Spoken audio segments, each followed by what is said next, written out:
آئے ہم بائبل مقدس کو کھولیں۔ بائبل مقدس میں مقدس پالوس رسول کا تیموتھیوس کے نام دوسرا خط،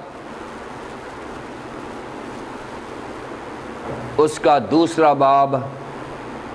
اس کے 14ویں آیت سے 19ویں آیت تک۔ بائبل مقدس میں سے مقدس پالوس رسول کا تیموتھیوس کے نام دوسرا خط، اس کا دوسرا باب، اس کی 14ویں آیت سے 19ویں آیت تک۔ کلام مقدس میں یوں مرقوم ہے، یہ باتیں انہیں یاد دلا اور خداوند کے سامنے تاکید کر کہ لفظی تکرار نہ کریں جس سے کچھ حاصل نہیں، بلکہ سننے والے بگڑ جاتے ہیں۔ اپنے آپ کو خدا کے سامنے مقبول اور ایسے کام کرنے والے کی طرح پیش کرنے کی کوشش کر جس کو شرمندہ ہونا نہ پڑے، اور جو حق کے کلام کو درستی سے کام میں لاتا ہو، لیکن بیہودہ بکواس سے پرہیز کر، کیونکہ ایسے شخص اور بھی بے دینی میں ترقی کریں گے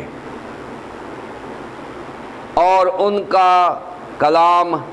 آکلہ کی طرح کھاتا چلا جائے گا۔ ہمینیس اور فلیتس انہی میں سے ہیں۔ وہ یہ کہہ کر کہ قیامت ہو چکی ہے، حق سے گمراہ ہو گئے ہیں اور بعض کا ایمان بگاڑتے ہیں، تو بھی خدا کی مضبوط بنیاد قائم رہتی ہے، اور اس پر یہ مہر ہے کہ خداوند اپنوں کو پہچانتا ہے، اور جو کوئی خداوند کا نام لیتا ہے ناراستی سے باز رہے۔ خداوند کے کلام کے پڑھے اور سنے جانے پر خداوند کی برکت ہو، آمین۔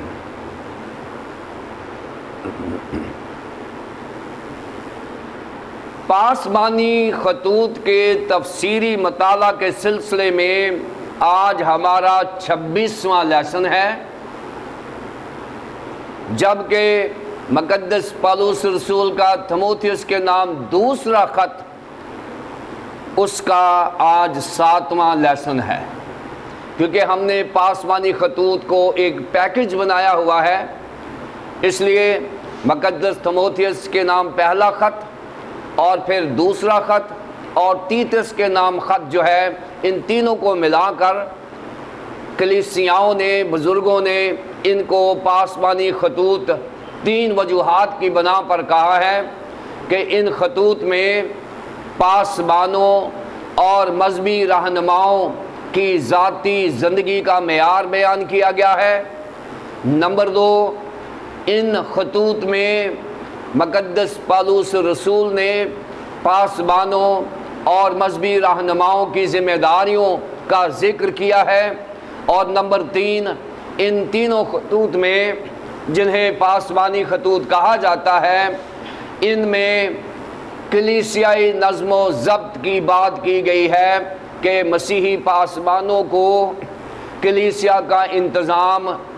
کس معیار پر چلانا ہے۔ ان 3 وجوہات کی بنا پر ان خطوط کو پاسبانی خطوط کہا جاتا ہے، اور آج ہم جو حوالہ لے رہے ہیں وہ ہے مقدس پالوس رسول کا تیموتھیوس کے نام دوسرا خط، اس کا دوسرا باب، اور اس کی 14ویں سے 19ویں آیات تک جو آپ کے سامنے پڑھا گیا۔ ہم نے مقدس پالوس رسول کا تیموتھیوس کے نام دوسرا خط جب شروع کیا تھا تو اس کی آؤٹ لائن میں ہم نے پہلے باب کی 2 آیات میں آداب و تسلیمات سے متعلق سیکھا کہ کس طرح سے مقدس پالوس رسول اپنا تعارف کراتے ہیں اور پھر کس کو لکھتے ہیں، اس سے متعلق ہمیں معلومات دی گئیں، اور پھر پہلے باب کی 3 آیت سے 7 آیت تک ہم نے دیکھا کہ کس طرح مقدس پالوس رسول پہلی صدی کے جو خطوط نویسی ہے ان کے اصول و ضوابط پر پابند رہتے ہوئے انہوں نے شکر گزاری کی ہے، اور پھر پہلے باب کی 8ویں سے 14ویں آیات تک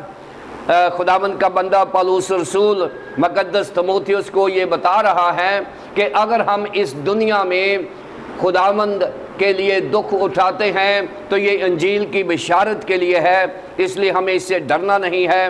پھر پہلے باب کی 15ویں سے 18ویں آیت تک ہم نے دیکھا کہ کس طرح سے مقدس پالوس رسول جیل میں، قید میں وہ بتاتے ہیں کہ مجھے لوگوں نے چھوڑ دیا، اور کیوں چھوڑا، اور پھر ایک ایسے بندے کا نام لیا ہے جس کا انہوں نے بتایا کہ وہ میری مدد کرتا رہا ہے، یہ ہم نے سیکھا تھا۔ پھر ہم نے پچھلے لیسنز میں ہم نے دوسرے باب کی 7 آیات، پہلے 7 آیات میں مقدس پالوس رسول کا وہ معیار جو انجیل کی بشارت اور انجیل کی خدمت میں ہو سکتا ہے، 3 مثالیں دے کر مقدس تموتھیوس کو سمجھایا کہ اگر واقعی ہم نے خداوند کی خدمت کرنی ہے اور انجیل کی بشارت کرنی ہے تو مقدس پالوس رسول نے کہا کہ ہمیں ایک فوجی کی مانند ہونا چاہیے، کیونکہ اس وقت مقدس پالوس رسول قید کی حالت میں وہ فوج کے لباس اور فوج کے طور اطوار سے کافی واقف ہو چکے تھے، اس لیے وہ سمجھتے تھے کہ ایک مسیحی کو بھی ایک فوجی کی طرح ڈو اور ڈائی کے فلسفے کے اوپر کام کرنا چاہیے۔ پھر اس کے بعد مقدس پالوس رسول نے دوسری مثال دیتے ہوئے انہوں نے ایک پہلوان کی یا دوڑنے والے کی مثال دی، ایتھلیٹ کی مثال دی، کس طرح سے ہم انجیل کی بشارت کے لیے اپنی دوڑ کو جاری رکھ سکتے ہیں۔ پھر تیسری مثال جو ہے انہوں نے کسان کی دی کہ کس طرح سے ایک کسان پہلے کھیت کی تیاری کرتا ہے اور پھر اس میں بیج بوتا ہے اور پھر صبر کے ساتھ اس کا انتظار کرتا ہے، یہی طریقہ جو ہے ایک مسیحی کا ہونا چاہیے۔ اور پھر 8ویں سے 13ویں آیت تک مقدس پالوس رسول نے پھر سے یاد دلایا مقدس تموتھیوس کو کہ ہماری خدمت میں جو ہمیں چیلنجز آتے ہیں، جو مشکلات آتی ہیں، جو پریشانیاں آتی ہیں، جو مصائب آتے ہیں، جو ایذا رسانی آتی ہے، وہ خدا کے جلال کے لیے ہوتی ہے۔ اور آج ہم 14ویں آیت سے 19ویں آیات کا مطالعہ کریں گے، اور اس کا جو مین مضمون ہے وہ ہمارے سامنے ہے کہ کس طرح سے ہم ایک معیاری استاد پیش کر سکتے ہیں۔ یہاں پر ٹرو ٹیچرز یعنی ایک ایسی لیڈرشپ جو مقدس پالوس رسول بتا رہے ہیں کہ contrast leadership in the church, یعنی ایک کلیسیا میں کچھ معیاری اساتذہ بھی ہوتے ہیں اور اسی کلیسیا میں غیر معیاری اساتذہ بھی ہوتے ہیں۔ سو مقدس پالوس رسول نے مقدس تموتھیوس کو تیار کیا ہے کہ ہو سکتا ہے تیری کلیسیا میں بھی جو کہ تھے افسس کی کلیسیا میں جہاں مقدس تموتھیوس جو ہے اس کی ذمہ داری سنبھالے ہوئے تھے، مقدس پالوس رسول نے اس کو وارن کیا ہے کہ تموتھیوس تیری کلیسیا میں اچھے اساتذہ بھی ہیں جن میں تو بھی شامل ہے، کہ تیری کلیسیا میں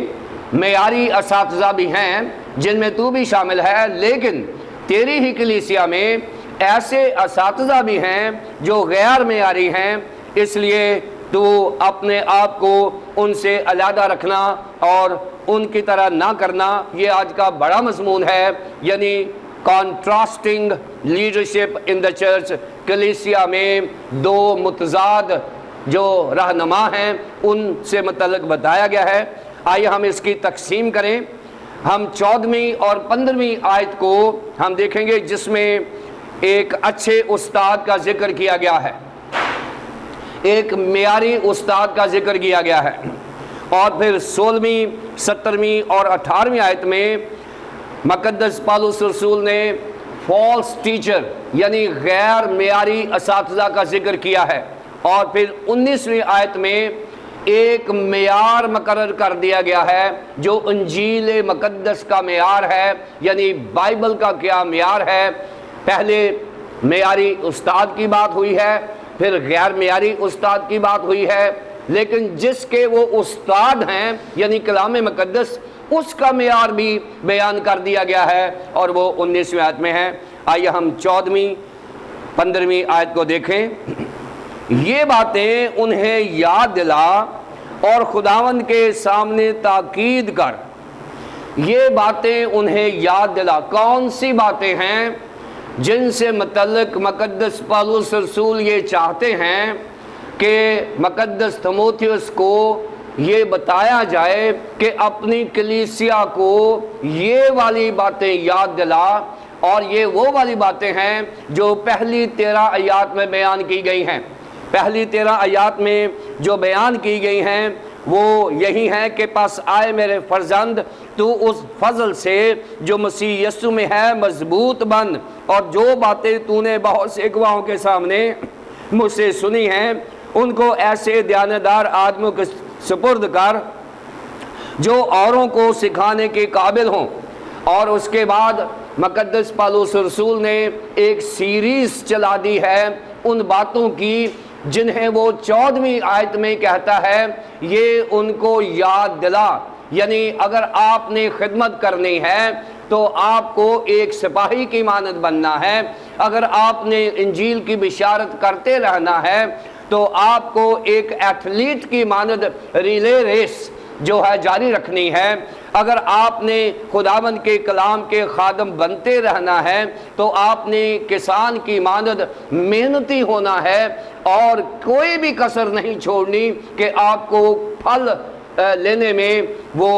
کمی محسوس ہو۔ اس لیے اس نے کہا ہے کہ یہ ساری محنت جس کا پھل ہمیں ملے گا اس کے دوران میں بہت ساری مصیبتیں آئیں گی، بہت ساری پریشانیاں آئیں گی، لیکن ذہن میں رکھنا کہ ان ساری پریشانیوں کے بعد جو تجھے پھل ملے گا، جو صحرا ملے گا، جو فتح ملے گی، وہ خداوند کا جلال ہوگا۔ سو یہ ساری باتیں جو ہیں مقدس پالوس رسول چاہ رہے ہیں بتایا جائے، اور پھر خاص طور پر یہ بھی بتا رہے ہیں کہ اگر خدا نہ خواستہ اس کلیسیا پر ایذا رسانی ہو جائے، مصائب آ جائیں، مشکلات کے پہاڑ آ جائیں، تو مقدس پالوس رسول یہ چاہتے ہیں کہ کلیسیا کو بتایا جائے کہ یہ مصائب، یہ ایذا رسانی، یہ پرسیکیوشن، یہ ڈسکریمنیشن جو ہو رہی ہے وہ 3 وجوہات کی بنا پر ہو رہی ہے۔ نمبر 1 کہ وہ ستائے جا رہے ہیں اس لیے کہ وہ خداوند یسوع مسیح کے لوگ ہیں۔ نمبر 2 وہ ستائے جا رہے ہیں اس لیے کہ وہ انجیل کی بشارت کر رہے ہیں۔ اور نمبر 3 وہ ستائے جا رہے ہیں اس لیے کہ وہ برگزیدہ لوگوں کو خداوند کی طرف لا رہے ہیں، یعنی برگزیدہ کرنے کے لیے، ایمانداروں کو برگزیدگی میں شامل کرنے کے لیے وہ لوگوں کو لایا جا رہا ہے۔ یہ باتیں جو ہیں مقدس پالوس رسول چاہ رہے ہیں کہ افسس کی کلیسیا کو اور آج 21ویں صدی کی کلیسیاؤں کو بتائی جائیں کہ اگر ہم نے مسیحی خدمت کو جاری رکھنا ہے تو ہمیں مقدس پالوس رسول کی وہ باتیں جو مقدس تیموتھیوس کو بتائی گئی ہیں ہمیں بھی یاد کرنی ہے، اور ہم نے آگے ان دیانتدار لوگوں کے سپرد کرنی ہے جو آگے دیانتدار لوگوں کو دے سکیں تاکہ انجیل کی بشارت کا کام رکنے نہ پائے۔ یہ باتیں انہیں یاد دلا۔ یہ باتیں جو میں نے بتائی ہیں، جو مقدس پالوس رسول نے تیموتھیوس کو بتائیں اور آج میں نے آپ کو بتائیں، یہ باتیں ہمیں اپنی کلیسیاؤں میں بتانی ہے کہ ہم نے انجیل کی بشارت کے لیے کوئی بھی قیمت جو ہے وہ ہم نے ادا کرنی ہے اگر ہم خداوند کے وفادار خادم ہیں۔ یہ باتیں یاد دلا اور خداوند کے سامنے تاکید کر کہ لفظی تکرار نہ کرے۔ اب ان 2 آیات میں مقدس پالوس رسول نے مقدس تیموتھیوس کو 3 احکامات جاری کیے ہیں۔ کتنے احکامات؟ 3 احکامات جاری کیے ہیں، اور ان 3 احکامات کے پیچھے جو کانٹیکسٹ ہے، جو متن ہے،